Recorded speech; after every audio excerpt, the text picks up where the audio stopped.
Simon McDermott is sitting in his car with his dad Teddy, known in his time as an entertainer as Teddy Mac. These days, Teddy is slipping away, losing his memory and even his personality to Alzheimer's disease, which causes his mind to dissolve into confusion. But as Simon's driving along, going nowhere in particular, he thinks up a way to bring back the dad he loves. The pair, residents of Blackburn in the UK, create fun duets in the car. Teddy, in his 80s, still has the sweet voice that used to sing out one song after another, gaining him the nickname of Song-a-Minute Man. His son, 4 decades younger, realizes when listening to him that his dad can still recall the songs that he loved to perform.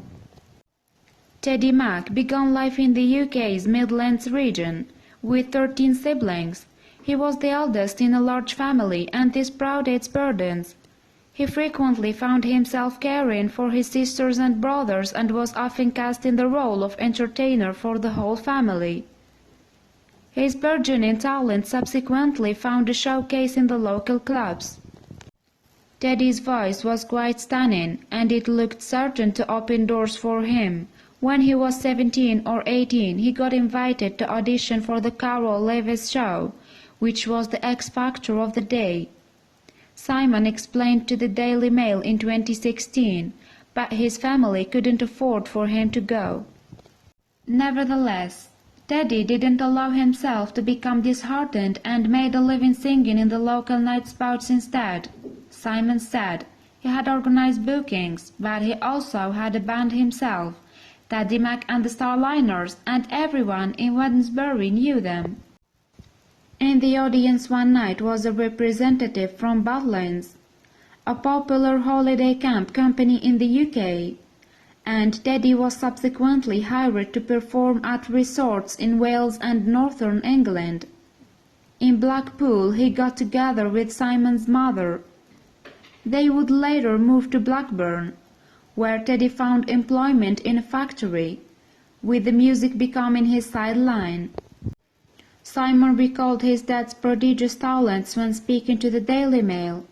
"My abiding memory as a child is of watching him do this amazing medley, which seemed never-ending," he said. "The whole place was on its feet, everyone in the room was cheering. No wonder then that Simon dubbed him Song-a-Minute Man." But when Simon no longer lived with his mom and dad, Teddy changed. First, Simon's mom told him that he was acting strangely. His memory had begun to fail him and he was prone to becoming irate. For a year and a half, the family weren't certain what was causing Teddy's unusual behavior. But then the diagnosis came. He had Alzheimer's. The disease took a terrible toll, which came as a shock to Simon, who had thought it was just a case of old people forgetting things, but Teddy was barely recognizable, violent almost to the point of being homicidal. Simon struggled terribly with this change in his father, telling the Daily Mail, "Dealing with it has been the most difficult thing I've ever had to do." His mom struggled, too, finding it hard to access medical help. She had visited their physician with Teddy, but her husband would just deny that anything was amiss. And she couldn't tell anyone about his growing violence. He was promised an appointment at a memory clinic, but the session there was continually delayed. When Simon saw Teddy's violence for himself, he found the experience distressing and ended up proper scared. He had gone with his parents on a caravan holiday in France. There, his dad had flown into aggressive rages, calling both Simon and his mom all sorts of names and proving impossible to placate. Things then became even more unsettling. Simon told the Daily Mail, "Not long after, I stayed with them in Blackburn and it was the worst time of my life." He said, "Dad just didn't know who I was. One day I was out trying to get rid of moss from the paving slabs, and he rushed out and was poking me, saying, 'Who are you?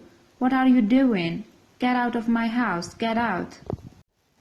When he got in a state like this, there was no reasoning with him, no calming him down. Simon continued, He had fear between not knowing who I was and shouting, "You are the worst son ever." Mom was terrified. One weekend that he spent with his folks was so unpleasant that Simon dubbed it World War III. After that weekend, Simon was left desperate but still unable to figure out what he could do about his dad. He scoured the internet for answers but found none. His pals suggested that he had have to send his dad into a residential unit. Finally, he reached out to UK charity the Alzheimer Society, hoping to find a helping hand. The resulting conversation didn't start well, however, Simon told the Daily Mail. "On that first phone call, I made no sense," he said. "I just sobbed. But it was nothing that the society hadn't heard before. They picked me off the ground and made me realize I wasn't alone." Simon explained, "All the people have to cope with this, too, and so many have it worse than we do." Not that it was all bad, as grim as it seemed. Sometimes there were spells when Simon's father was happy, and then Simon came to a realization that hit him like a bolt from the blue. His dad was better if he could hear music. So when things became particularly hard to handle, he started taking Teddy out in his car, and the two of them would do karaoke to beloved old songs. When Teddy became entranced with the song, a change came over him. As Simon told the Daily Mail, "He was my dad again. He was back." And what struck Simon was that his dad had been renowned for his recall. He had been able to remember the lyrics of many, many songs so that he had never been short of things to sing. Indeed, scientists have discovered that either hearing or singing along with songs can give sufferers of Alzheimer's and other forms of dementia a boost emotionally and behaviorally. Those with the condition can often still remember songs because it tends not to affect the areas of the brain that deal with memory of music. In 2018, a large-scale review of scientific studies found that musical therapy was beneficial for sufferers of Alzheimer's disease. It could help with the negative outcomes of dementia, such as depression or irritability.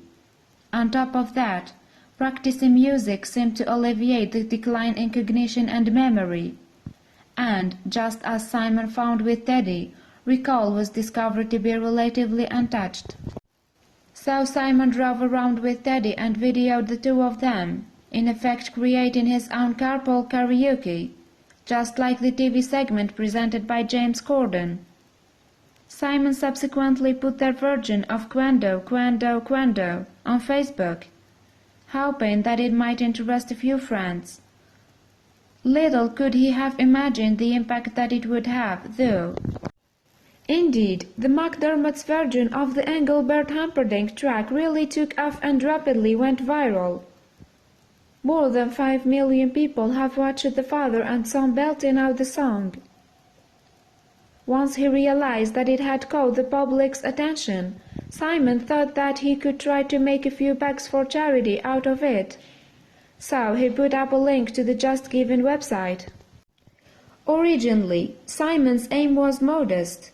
He thought that a total of about $750 was possible, although he put in a target of $1,500 that he hoped to get for the Alzheimer Society because, he said, it doesn't hurt to be ambitious. But even that figure was way too low, as the amount that the duet raised soared past $200,000.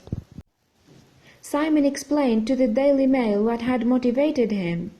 It was partly about getting him to do something he enjoyed, but it was for me, too, he said.